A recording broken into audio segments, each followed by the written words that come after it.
The story began with several buildings engulfed in flames.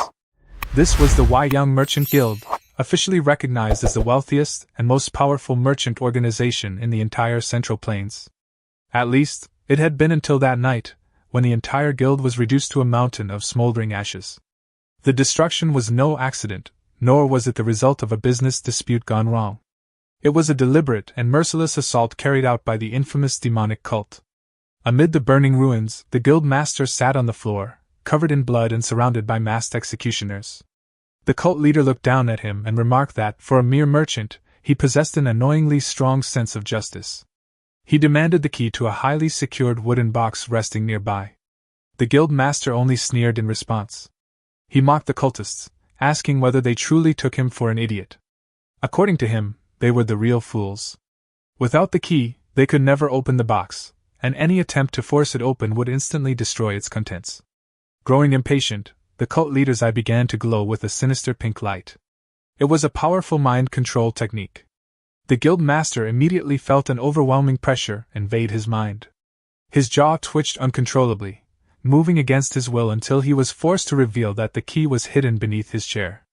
With a casual wave of the cult leader's hand, one of the cultists searched through the wreckage and quickly retrieved the shining brass key.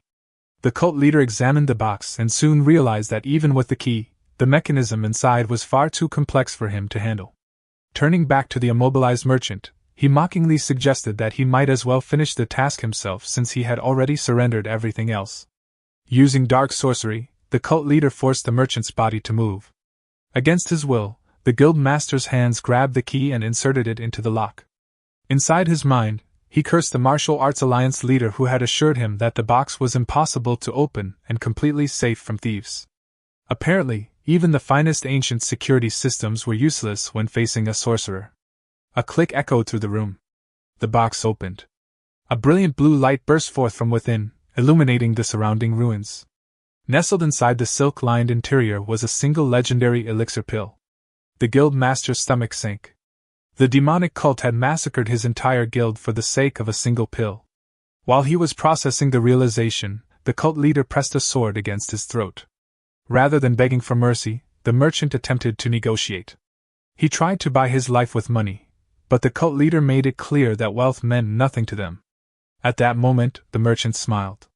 A glowing blue orb rested inside his mouth. Before anyone could stop him, he bit down on the legendary pill. A violent crackle of energy erupted around him. The cult leader's composure shattered instantly. Panicking, he swung his sword and cleanly severed the merchant's head from his shoulders.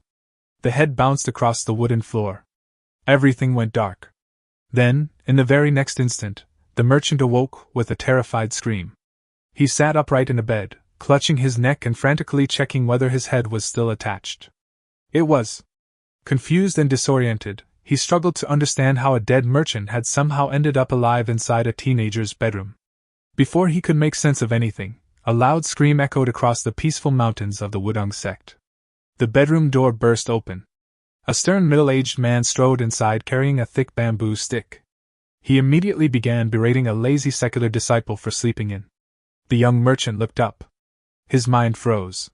Standing before him was Taoist Chong Hyan, his old instructor from more than 30 years ago. Before he could process the impossible sight, Chong Hyan swung the bamboo stick. The blow landed squarely on his head. He crashed to the floor, rubbing the painful lump forming on his skull while trying to determine whether he was trapped inside an unusually vivid dream. More than 3 decades had passed since he had been a low-ranking secular disciple at Wudong. He distinctly remembered being expelled shortly after the upcoming evaluation. Yet Hyan stood before him looking exactly as he had back then. Before he could dwell on the mystery, something even stranger appeared. A glowing bamboo slip materialized in front of his face. It floated silently in the middle of the room. Hyan walked directly past it without even noticing it, making it clear that he was the only one capable of seeing it. Focusing on the floating text, he discovered that it was some sort of mystical system shop. The bamboo slip displayed extraordinary abilities such as clairvoyance and martial bone, but their prices were outrageously expensive. Then he noticed a beginner's option. Agile movement. Cost 3 copper coins. He immediately looked up at his furious teacher and, with the most innocent expression he could manage, politely asked to borrow exactly 3 copper coins. The veins on Hyan's forehead bulged. A second later, another powerful strike from the bamboo stick echoed throughout the mountain. Several days passed. Sitting beneath a clear blue sky, the young merchant chewed on a blade of grass and slowly came to terms with his situation. He had truly traveled 30 years into the past. He was once again his younger, useless self. Thinking back, he remembered the pill he had swallowed before his death. It had been called the Divine Demon Pill. Any medicine capable of tearing a soul from a dying body and sending it 30 years into the past was undoubtedly genuine. While reflecting on that fact, a simple but brilliant idea struck him. If he never obtained the Divine Demon Pill in this timeline, then the demonic cult would have no reason to attack his future guild. There would be no massacre. There would be no tragedy. He did not need to devote his life to martial arts. Instead, he could use his knowledge of the future to become the richest merchant in history. His train of thought was interrupted when a cheerful classmate approached and asked why he was slacking off on evaluation day. The young merchant narrowed his eyes, searching his memory. Then he remembered. John Oh-soo. The future heir of the powerful Wuhan money house family. A friend whose background alone was practically a cheat code. He shrugged and remarked that there was little point in trying. Secular disciples like them would never become main disciples anyway. He pointed toward a pair of disciples practicing nearby and questioned whether what they were doing could even be called martial arts training. John glanced over and laughed. If that was Tai Chi, then a street thug's brawl qualified as a supreme martial technique. He sat down beside his friend and looked at the collection of grass whistles scattered nearby. Curious, he asked what all the grass whistles were for. Our hero, Mook Wai-young, explained that the grass whistles were for the main disciples. While secular disciples attended training largely to build connections, the young monks of the main mountain lived entirely different lives. Especially among the current Mayung generation, the disciples had spent their entire lives training in martial arts. Having little exposure to ordinary entertainment, they would undoubtedly be fascinated by something as simple as a grass whistle. John Oh-soo remarked that Mook possessed a remarkable talent for business. Hearing that, Mook reflected on his memories of the future. If he remembered correctly, John would eventually become the head of the Wuhan money house. They had never become close in his previous life because he had been expelled after only a month, but building a good relationship now certainly could not hurt. To test the product, John placed one of the grass whistles to his lips and played a beautiful melody. He enjoyed it so much that he immediately handed over 3 copper coins to purchase one for Mook. After waving goodbye, he left Mook sitting there with exactly the amount of money he needed. A greedy smile spread across Mook's face. Holding up the 3 copper coins, he summoned the floating bamboo slip and focused on the agile movement skill. The coins suddenly dissolved into sparkling golden dust. A message appeared before him. Purchase complete. He clenched his fist, expecting a dramatic surge of power, but felt absolutely no different. Before he could complain about being cheated by a magical bamboo scroll, a loud scream echoed through the courtyard. Turning toward the commotion, he noticed one of the secular disciples who had been practicing Tai Chi earlier clutching his injured wrist in pain. The injury had been inflicted by one of the young elite inner disciples. The boy mocked him, demanding to know how those pathetic movements could possibly be called Tai Chi Chuan. He threatened to break both of the secular disciples' arms. The injured disciple responded with equal hostility, daring the boy to try. The moment the challenge left his mouth, the young disciple moved with startling speed and twisted his opponent's arm. Although pain shot through his body, the secular disciple could only grit his teeth as he realized how overwhelming the difference in skill truly was. The young disciple sneered and questioned how a mere secular disciple could ever hope to defeat a main disciple before threatening to snap his arm immediately. At that moment, Mook approached with a friendly smile. Introducing himself as a secular disciple named Mook Wai-young, he politely suggested that the boy release his friend so they could have a conversation. The young disciple found the request ridiculous, and stated that talking could wait until after he broke the arm. Mook moved closer and casually admitted that he did not particularly care what happened to the injured disciple. However, before any further decisions were made, he wanted to show them a very special item he happened to be selling. Under the bright sunlight of the Wudang Mountains, a clear whistle suddenly echoed through the air. High above the courtyard, a figure dressed in elegant blue robes paused upon hearing the sound. Stepping closer to the edge of a cliffside path, he looked down toward the area where the disciples are gathered. Below, Mook blew into a grass whistle. Although he quickly realized that reproducing the beautiful melody John had played was far more difficult than expected, his clumsy performance proved more than sufficient. The group of young disciples stared at him with sparkling eyes, utterly captivated. The disciple who had injured the secular disciple earlier introduced himself as Myung Kyung and eagerly asked whether they could try the whistle. Meanwhile, the injured secular disciple quietly retreated from the scene. Mook immediately refused. He explained that once a product touched someone's lips, it became second-hand merchandise and lost value. Kyung seemed genuinely troubled by this revelation. Before the boy could finish speaking, Mook showed a brand new grass whistle and flashed a dazzling merchant's smile. He explained that the demonstration model was different. Although the normal price was 5 coins, he was willing to sell this one for the bargain price of 3 coins. The excitement vanished from the disciples' faces. Awkward expressions replaced their earlier enthusiasm. Mook found himself thoroughly confused. This reaction was nothing like what he had expected. Quickly changing tactics, he announced a special bulk purchase discount for anyone willing to buy 5 at once. Kyung nervously admitted that none of them actually carried money. He asked whether they could buy the whistles on credit or perhaps trade something else instead. The other disciples looked equally distressed. Mook could only sigh. It suddenly occurred to him that children who spent all day training in remote mountain sects were unlikely to carry spending money. In truth, money had never been his primary goal anyway. His real objective was establishing relationships with future main mountain disciples. Having teased them enough, he finally relented. He offered to give one away for free. Kyung's face immediately brightened. With great respect, Mook knelt and presented the whistle as a gift, explaining that it was an honor to offer something to the main mountain disciples of the Wudang sect. Kyung puffed out his chest proudly and praised Mook for understanding proper respect. He reached out to accept the gift. As he did, Mook silently recalled the future. Kyung would eventually become one of Wudang's most famous masters, known throughout the Jianghu as the Tai Chi Peerless Sword. Unless history changed dramatically, that future still awaited him. Forming a connection now seemed like an excellent investment. Suddenly, a sharp flash cut through the air. A sword sliced cleanly through the grass whistle before it could change hands. A cold voice demanded to know who dared distract his disciples with such worthless objects. Mook narrowed his eyes. Judging by the robes, the newcomer appeared to belong to the same Chong generation as Chong Hyan. He was likely the master responsible for the young disciples. Inwardly, Mook complained about martial artists and their tendency to solve everything through intimidation. He could not understand why they treated everything unrelated to martial arts as vulgar nonsense. Even the nearby children seemed frightened for no reason. Letting out an exasperated sigh, Mook asked whether enjoying a little music truly constituted a crime. The master's eyes narrowed dangerously. He demanded to know exactly what Mook had just said. Without backing down, Mook calmly quoted an old saying. The eyes wavered, the hand drew the bow, and the heart doubted the shot, yet the target itself never moved. He argued that if a perfected one already understood the truth of such matters, then a small distraction should hardly matter. The master fell silent.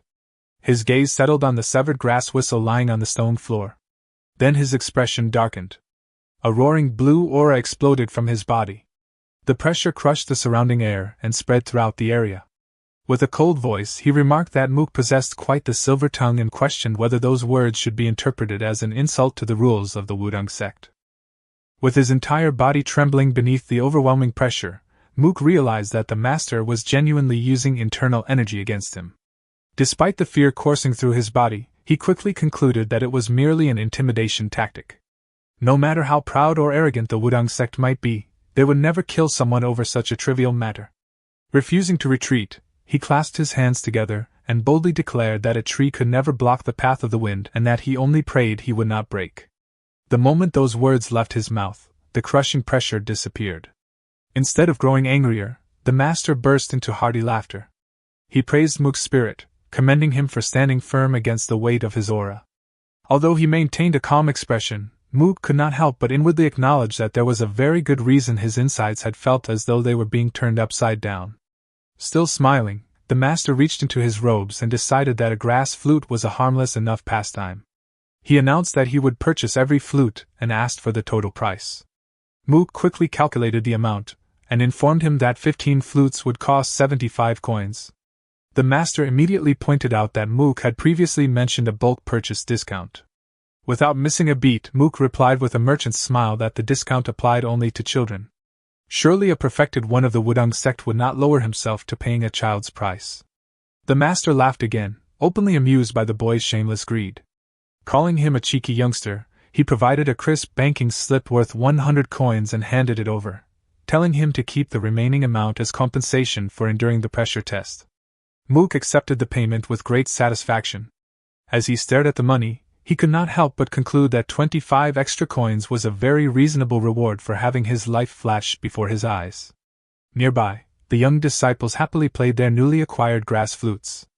After pocketing the payment, Mook politely introduced himself and asked for the master's Taoist name. The master seemed surprised that the boy genuinely did not recognize him. He revealed that his name was Changhua. The revelation stunned Mook. He immediately recognized the name. Changhua was known throughout the Wudang sect as the Peerless Divine Sword. He was one of the 5 strongest masters currently within the sect and would eventually rise to become one of the legendary 8 venerables. The realization left Mook speechless. Forcing himself to remain respectful, he quickly expressed his honor at meeting such a famous figure. Inwardly, however, he regretted every stubborn word he had spoken.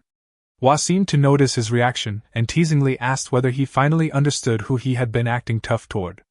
Mook calmly replied that he understood perfectly.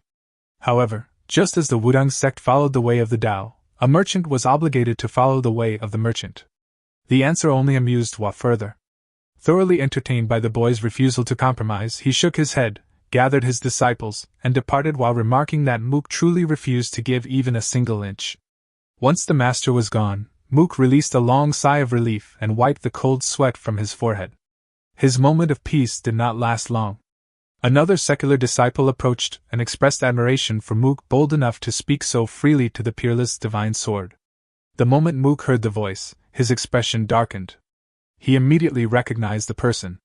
Standing before him was a fat, bald young man who introduced himself as Sagong Hyan of the Sungro clan. The sight of him instantly revived unpleasant memories. Among the secular disciples, Sagong Hyan was notorious.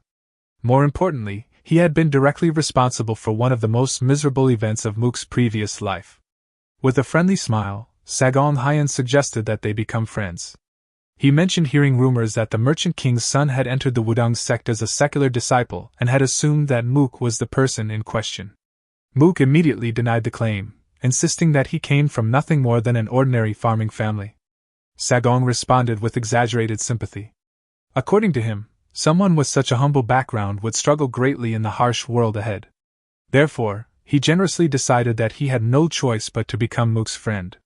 With that, he extended his hand. The sight triggered a vivid memory. Before his regression, Mook had eagerly accepted that very hand. At the time, he possessed neither talent nor influential connections. He had sincerely believed that fate had handed him the opportunity of a lifetime. Instead, it had marked the beginning of one of the worst experiences of his youth. The memory resurfaced clearly. Instructor Hyan had stormed into the training grounds carrying a suspicious black bag. Without warning, the instructor dumped the contents of the black bag onto the floor. The entire training ground erupted into gossip and whispers. Furious, the instructor loudly announced that the materials had been discovered inside the secular disciples' quarters.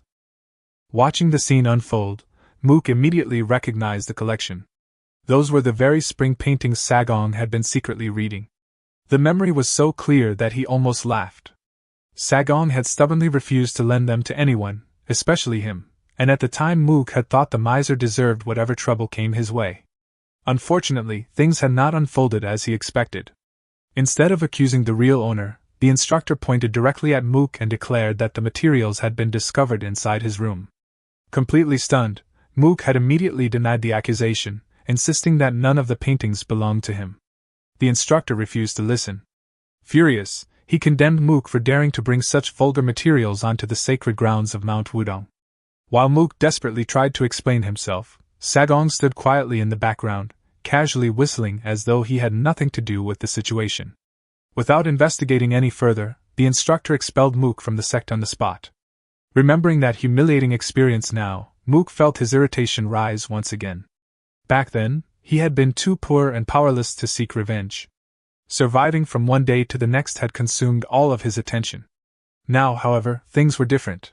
When Sagong extended his hand in friendship in the present, Mook immediately slapped it aside with a sharp smack. Meeting the other disciple's eyes without the slightest hesitation, he bluntly rejected the offer. He mocked Sagong's arrogance, questioning whether learning a few martial arts techniques and being born to an influential family had convinced him he was some sort of king. He pointed out how ridiculous it was to watch someone act so superior despite accomplishing nothing of real value and suggested that the bald disciple grow up. The insult immediately wiped the smile from Sagong's face. He stepped forward, his boots scraping against the stone floor, and confronted Mook directly. The expression in his eyes suggested that he had expected resistance, but not outright hostility. What stood before him was not a cautious disciple but someone who seemed to have nothing to lose. Mook merely responded with a smug grin.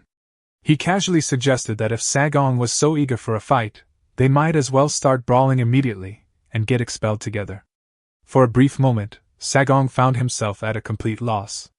There was no reasoning with someone who genuinely did not care about the consequences. Unable to continue the argument, he retreated after delivering a weak warning that Mook should just wait. He left looking thoroughly irritated. Watching him go, Mook could not help feeling disappointed. Being expelled immediately would have solved many of his problems. In his previous life, the incident had occurred roughly a month later, but his ultimate goal remained the same. He needed to leave Wudang as soon as possible so he could take advantage of the knowledge he possessed from the future. If necessary, he would simply manipulate the upcoming secular disciple evaluation to ensure his departure. Before he could think further, John Oh-soo hurried over with obvious concern written across his face. He questioned what had gotten into Mook and pointed out the danger of provoking someone like Sagong. If the two of them ended up matched against one another during the evaluation, the outcome could be disastrous. Mook simply shrugged. The pairings were supposedly random, and he would deal with whatever happened when the time came. John found his attitude surprisingly optimistic. However, Mook knew the truth. This was not optimism. He remembered exactly how the evaluation had unfolded in his previous life. His opponent had been one of Sagong's followers, and the result had been a humiliating defeat. Lacking both talent and strength, he had stood no chance. Unless something unexpected changed the future, he expected the exact same outcome this time. And honestly, that suited him perfectly. All he needed to do was lose convincingly, appear completely hopeless, and allow himself to be escorted off the mountain. Just in case, however, he kept a certain secret weapon in reserve. Before long, the secular disciple evaluation began. Inside the arena, disciples exchanged sluggish and unimpressive blows while the supervising instructor Hyan watched with visible boredom. His expression suggested he would rather be anywhere else than judging the spectacle before him. Then a familiar voice spoke from behind him, casually observing that the event had already started. The instructor immediately straightened. The newcomer was none other than Chonghua. Surprised by the visit, the instructor asked what had brought such an esteemed figure to the evaluation. Hua calmly reminded him that he had been invited to observe the secular disciples. The instructor admitted that he had indeed extended the invitation but doubted there was anyone worth watching. Rather than responding directly, Hua asked whether the sparring pairings had truly been assigned at random. The instructor explained that they were technically random, though he occasionally made small adjustments behind the scenes. Looking across the arena, Hua spotted Mook sitting comfortably in the rear, casually playing a grass flute, while everyone else nervously prepared for their matches. A thoughtful smile slowly spread across his face. Crossing his arms, he watched the carefree disciple for a moment before a rather dangerous idea entered his mind. With obvious interest, he asked whether he could personally adjust the next matchup. Without suspecting anything, the instructor readily agreed and gave him complete freedom to do as he pleased. The moment he received permission, Hua's smile widened ever so slightly. While John sat beside him playing a surprisingly beautiful tune on a grass flute, Mook waited calmly for the next matchup to be announced. He was completely convinced that his path to freedom was only moments away. Before long, the instructor called out the next participants. The first name was Mook Wai-yang. Mook casually waved to John and assured him that he would be right back. With absolute confidence, he descended the steps toward the arena, already imagining the simple defeat that would lead to his expulsion from the sect. Then the instructor announced his opponent. It was Sagong Hyan. Mook froze in place. Slowly, he lifted his head toward the balcony. There, standing above the arena, was Chonghua. The person wore a bright smile that somehow felt far more dangerous than any expression of anger. At that moment, Mook became completely certain that the man had tampered with the bracket solely to see what would happen. Before he could complain, the instructor signaled for the match to begin.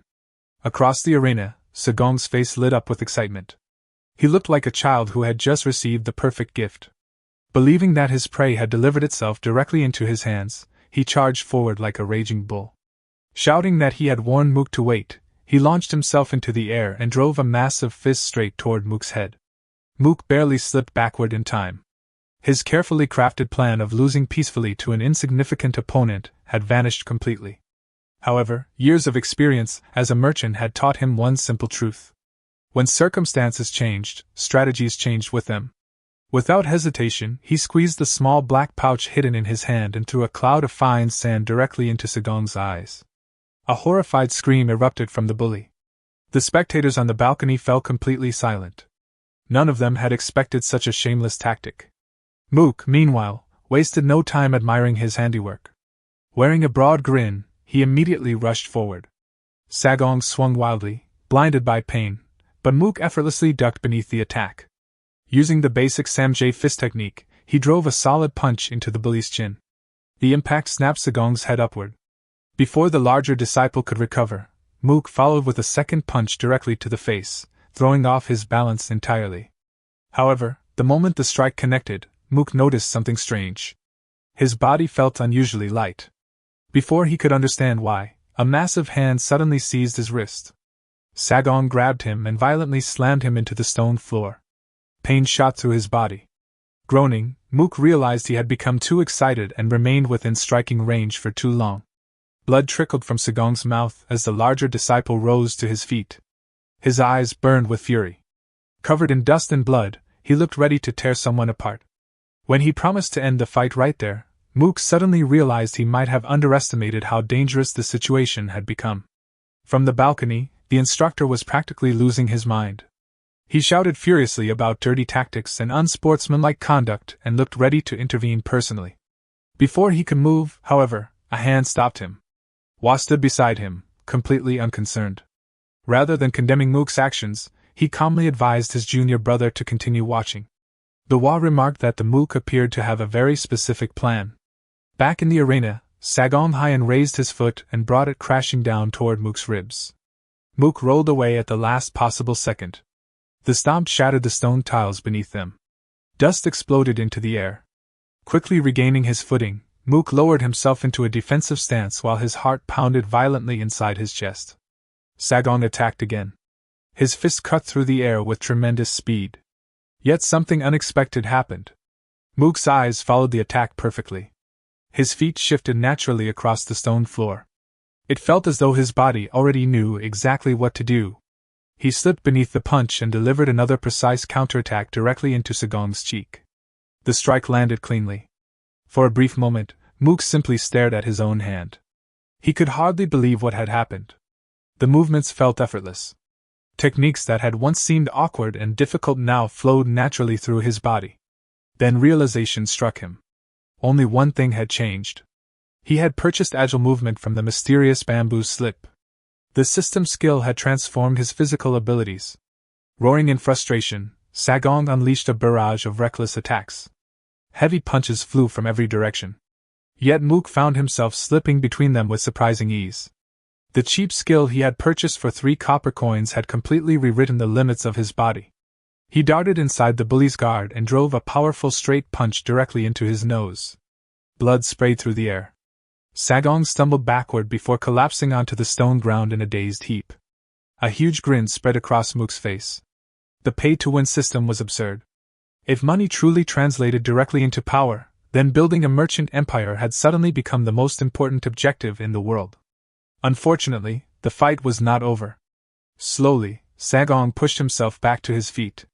He wiped the saliva from his mouth and swore revenge. Immediately, the atmosphere changed. Mook felt the air grow colder. The bully's presence became noticeably heavier. White steam poured from his mouth as he began circulating internal energy. In an instant, his speed tripled. His fists cut through the air with enough force to create visible shockwaves. Forced onto the defensive, Mook retreated rapidly across the arena. His boots scraped against the stone as he struggled to maintain distance. Space was disappearing. The bully continued advancing relentlessly. Finally, Sagong raised a massive fist for what looked like a decisive finishing blow. A twisted smile spread across his face. He was certain that his prey had nowhere left to run. Mook immediately understood the problem. Without any internal energy of his own, even agile movement could not save him from a direct hit. Just as the punch descended, a wooden scabbard dropped from above. A sharp crack echoed across the arena. The attack stopped instantly. Standing between the two disciples was Hua. Having descended from the balcony, he appeared calm and elegant despite the tension surrounding him. His gaze settled upon Sagong. The warmth from his earlier smile had completely disappeared. With cold eyes, he questioned whether the disciple felt no shame using internal energy against the complete novice. Even the lowest street thug, he remarked, would not sink to such disgraceful behavior. Sagong immediately panicked and pointed accusingly at Mook, shouting that he had been the one to use dirty tricks first by throwing sand into his eyes. Hua glanced back at Mook and calmly admitted that the accusation was, unfortunately, a fair point. After a brief pause, he remarked that a disciple of the Wudang sect behaving like a common street ruffian was unacceptable. He informed Mook that he would be punished accordingly, and ordered him to remain where he was. Mook obediently accepted the judgment. With the matter settled, Hua declared the secular disciple evaluation concluded. While maintaining a respectful expression on the outside, Mook was celebrating internally. He had humiliated his greatest enemy, made himself appear completely unsuitable for the sect, and secured what he believed was a guaranteed ticket out of Wudong. As he looked up at the moon, his thoughts drifted toward the future. He was already planning which luxury goods he would begin selling once he left the mountain the following day. However, events elsewhere were unfolding very differently from what he expected. Inside the main pavilion, Hua sat quietly, deep in thought. The instructor Haiyan noticed his unusual silence, and asked whether something was wrong. To the Haiyan's surprise, Hua replied that he felt better than ever. The Haiyan immediately launched into a passionate argument. In his opinion, Mook deserved immediate expulsion. Sagong had merely lost his temper during the match, but Mook had entered the arena with sand prepared in advance. That level of planning, he insisted, proved that the boy was rotten to the core. Hua listened without interruption. After a long silence, he closed his eyes and asked a simple question. Had the instructor actually paid attention to the way Mook moved during the fight? He pointed out that Mook had only begun learning the most basic techniques a few days earlier. Despite that, his dodges, counters, and footwork had been remarkably precise. Such performance should have been impossible for a beginner. To Hua, there was only one explanation. The boy was a hidden martial arts prodigy. The Haiyan remained unconvinced. Regardless of talent, rules were rules, and punishment was still necessary. Hua nodded in agreement. A faint smile appeared on his face as he quietly wondered what kind of punishment would be most appropriate. The answer arrived the following morning. Standing before the gathered disciples, the instructor Haiyan announced Mook Wai Young's sentence. Rather than expulsion, he would be assigned to serve in the finance pavilion. Haiyan instructed him to be deeply grateful for Hua's merciful judgment. Still grumbling about the decision, the instructor walked away muttering that expulsion would have made far more sense. Left standing alone, Mook felt as though his soul had departed from his body. He was not being expelled. His carefully crafted plan had collapsed completely. Clutching his hair in frustration, he silently questioned why spring paintings had gotten him expelled in his previous life while throwing sand into someone's eyes apparently earned him a job. The entire disaster could be traced back to one impossibly handsome master who genuinely believed he was helping.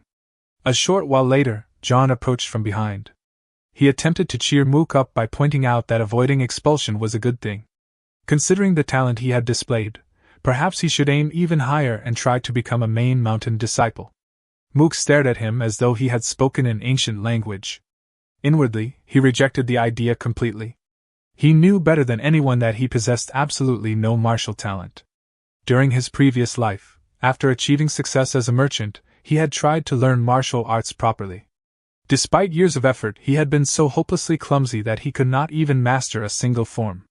He had been a completely lost cause. Opening the mysterious bamboo slip, he stared at the floating text. The miracle that had occurred during the evaluation had not been the result of talent. It had happened solely because of the strange system he privately referred to as the paid-to-win martial shop. Without it, none of his achievements would have been possible. After releasing a long sigh, he decided to accept reality for the time being. There was no point dwelling on what could not be changed. After saying goodbye to John, he made his way toward the finance pavilion.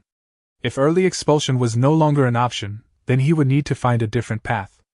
Soon, he arrived before the massive gates of the finance pavilion. The building served as the center of Wudong's finances, managing wealth, records, and transactions throughout the sect. If he was going to be trapped there, he might as well search for useful information that could benefit him in the future. With that thought in mind, he pushed open the sliding doors. The moment he stepped inside, he froze. A very familiar and annoyingly handsome face greeted him from within. Staring at Hua in disbelief, he asked whether the senior actually belonged to the financial department. Hua explained that he was technically affiliated with the archery pavilion. However, he had a close senior working in the finance pavilion. More importantly, he informed Mook that he would be serving as the pavilion's newest messenger. Confused, Mook asked what that position involved. Hua explained that the finance pavilion acted as the central hub of the sect. Documents were constantly exchanged between every hall and pavilion, and Mook's responsibility would be to deliver them. The explanation immediately caused concern. Some of the locations he would need to visit were more than 2 hours away on foot. He lacked proper movement techniques and could barely navigate the mountains safely. From his perspective, assigning him such a task was the fastest way to bring the entire sect's communication system to a halt. Hua simply laughed. He reassured the boy that he was only there to lighten the workload and that there was no need to worry. Since fate had brought them together, he intended to personally guide Mook through the terrain of Mount Wudong and teach him the various routes. Upon hearing those words, the color drained completely from Mook's face. He suddenly understood the scale of the nightmare awaiting him. That evening, panic consumed him. Alone in his room, he hurriedly packed his belongings. There were more than 10 major pavilions scattered throughout the mountain, and some of them were positioned in locations that practically required climbing cliffs to reach. Having already received a second chance at life, he had no intention of wasting it by accidentally falling off a mountain. Eventually, he reached a decision.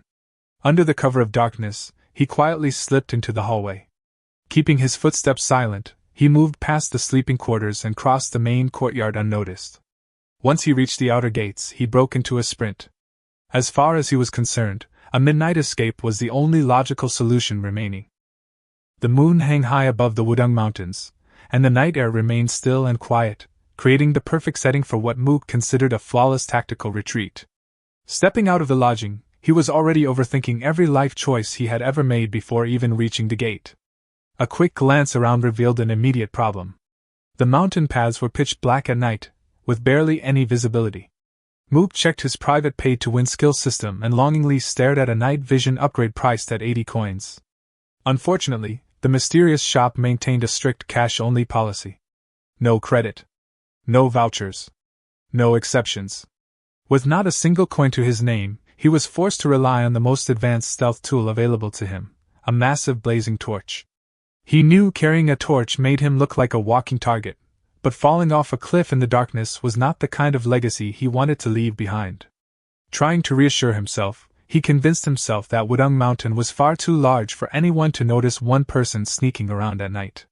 3 steps later, he walked directly into a night patrol. A sword was immediately drawn. Without hesitation, Mook activated what he considered his ultimate technique, shameless lying. He calmly explained that he was merely an innocent herb gatherer who had taken a peaceful nap and accidentally slept until nightfall. The guards stared at him as though he were the worst liar in the entire sect. Seeing the skepticism, Mook quickly showed his evidence. Earlier, he had grabbed a handful of random weeds growing beside the mountain path. The guards examined the leaves, then exchanged uncertain glances. None of them knew enough about medicinal herbs to identify whether the plants were genuine or not. Mook secretly grinned. Just in case, he had plucked a handful of random weeds, and they had unexpectedly become useful. There was no way those guards would know what actual medicinal herbs looked like. The patrol quietly discussed the matter among themselves. Even if he was lying, they had no real way to prove it. If he truly was an herb gatherer, stopping him would only create unnecessary trouble. Eventually, one of the guards handed the torch back to him and told him to proceed carefully down the mountain. Mook politely thanked them. The moment he was allowed through, he hurried down the stairs while celebrating internally. He had done it. Now that he had passed the sentries, escaping the mountain would be easy. Ahead of him lay a point he considered the final checkpoint. Once he crossed it, nobody would be able to stop him. Just as he was about to pass it, a familiar voice emerged from the darkness. It asked where he was going in such a hurry. Mook immediately recognized the voice. It belonged to the one person who had repeatedly ruined all of his plans. Hwa stepped into the torchlight wearing a calm smile and remarked that Mook could not possibly have believed he would fail to notice someone attempting to leave the sect. Mook slowly turned around. Of course it was him.